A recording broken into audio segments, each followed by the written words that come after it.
Outsource वालों को भी आप कुछ गिफ्ट देने जा रहे हैं, आपकी प्लानिंग है? नहीं, मैं आउटसोर्स, हमारे कर्मचारी, हमारे बच्चे हैं जो बेचारे लगे हुए हैं, उस दृष्टि से मेरे मन में उनके लिए है, मैं उसके बारे में सोच रहा हूँ, कुछ न कुछ सोच रहा हूँ, उसमें आगे बढ़ूंगा। बहुत मेरा ये मानना है, एक बहुत बड़ा वर्ग हमारा हिमाचल के युवाओं का आउटसोर्स पर लगा हुआ है। इस दृष्टिगत से हमारी सरकार ने इस बार हमने बजट में ये प्रावधान किया कि जब तक कोई उनके लिए कोई ऐसी नीति नहीं बन जाती तब तक हमने इनको 750 रुपया हमारी सरकार ने इस बार बजट में उनका मानदेय बढ़ाया, क्योंकि अभी हमारी सरकार को बने 100 दिन है और इस पर हम विचार कर रहे हैं और आने वाले समय में विस्तृत विचार करने के बाद ये आउटसोर्स कर्मचारियों के से संबंधित नीति के बारे में है।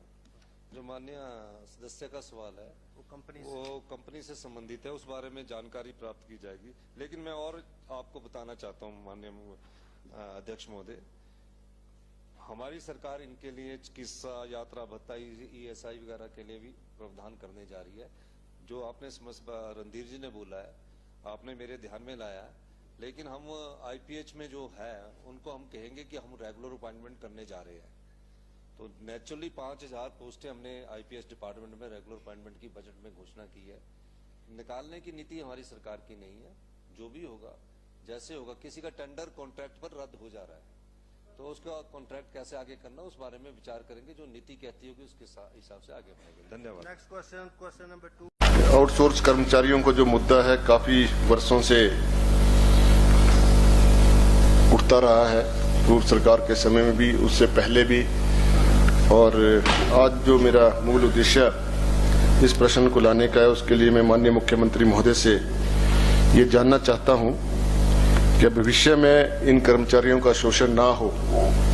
क्या सरकार इनके भविष्य के प्रति चिंतित होकर इनके लिए कोई स्पष्ट नीति का निर्माण करेगी?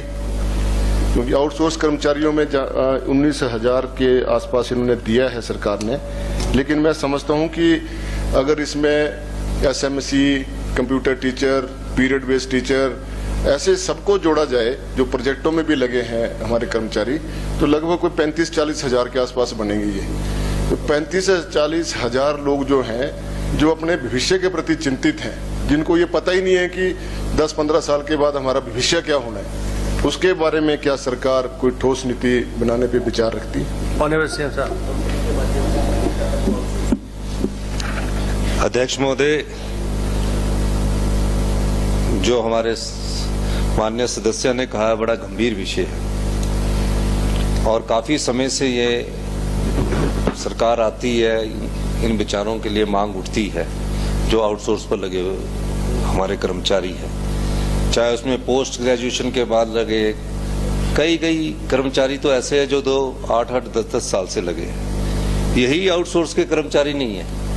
कई तो ठेकेदार टेंडर करते हैं, जैसे IPH डिपार्टमेंट में टेंडर होता है तो उसके आधार पर उनको ठेकेदार के अंडर रखा जाता है। कुछ इलेक्ट्रॉनिक्स कारपोरेशन के अंडर रखे गए हैं और पिछली सरकार ने भी उसमें प्रयास किया और उस प्रयास में वो अंतिम समय में प्रयास था जिसमें भी उन्होंने भी ये कहा कि जो सरकार है इसको निकाले ना, या इस दृष्टिकोण से देखा जाए, पर कोई नीति लेके उसमें कंक्रीट नहीं आई। क्योंकि ये नीति लेने में क्या अड़चने हैं उस बारे में हम विचार कर रहे हैं। मेरा ये मानना है, एक बहुत बड़ा वर्ग हमारा हिमाचल के युवाओं का आउटसोर्स पर लगा हुआ है। इस दृष्टिगत से हमारी सरकार ने इस बार हमने बजट में ये प्रावधान किया कि जब तक कोई उनके लिए कोई ऐसी नीति नहीं बन जाती तब तक हमने इनको 750 रुपया हमारी सरकार ने इस बार बजट में उनका मानदेय बढ़ाया, क्योंकि अभी हमारी सरकार को बने 100 दिन है और इस पर हम विचार कर रहे हैं और आने वाले समय में विस्तृत विचार करने के बाद आगे बढ़ा जाएगा।